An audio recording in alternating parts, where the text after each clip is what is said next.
Welcome back to My Bilingual Life. I'm Laura. I'm Carl. It's great to have you here today. It's great to have you here today. Carl, last weekend I went to the town square, and there was this big celebration happening. There were flowers everywhere, bright orange marigolds, and I saw tables filled with candles, photos, and even food. At first, I thought it was just the fall festival, but then I realized it was an altar for Dia de los Muertos. Oh, that's awesome.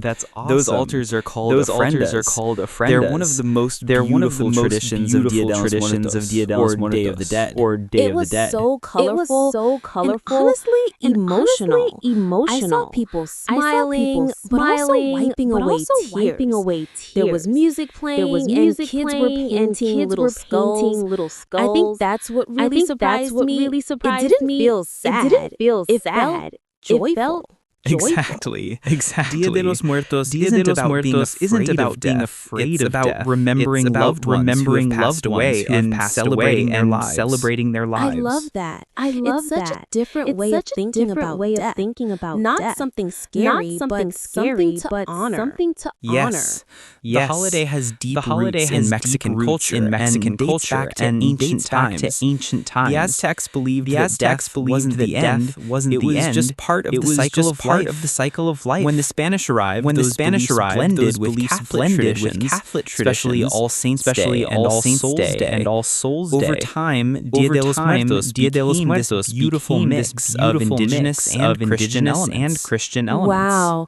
So it's a combination of ancient beliefs and more modern traditions. Exactly. And it's celebrated on November 1st and 2nd. November 1st is known as Dia de los Angelitos, the Day of the Little Angels, and it's dedicated to remembering children who have passed away. Then November 2nd is Dia de los Muertos, the day for honoring adults. That's really touching. I didn't know there was a difference between the 2 days. Yep.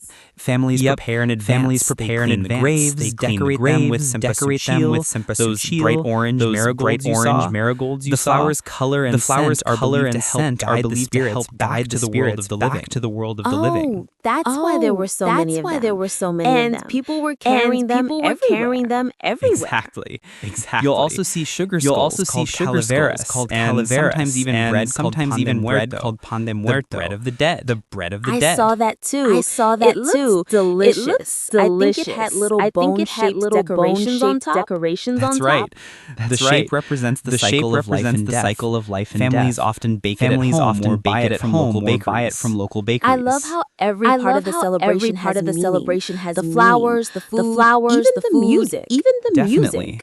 Definitely. And each family adds personal touches to their ofrenda. Favorite foods, drinks, letters, photos, things that the person loved in life. It's like saying, we still remember you. You're still part of our family. That's beautiful. It's not just about remembering the dead. It's about staying connected to them.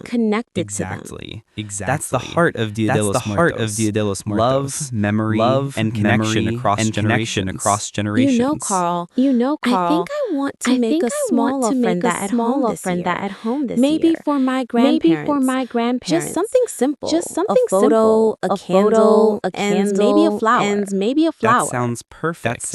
And that's the best way to understand the holiday. Not just learning about it, but experiencing it. I can't wait. So today we're going to talk all about Dia de los Muertos, where it comes from, what people do to celebrate, and some Spanish words you'll hear during this special time of year. Let's dive in.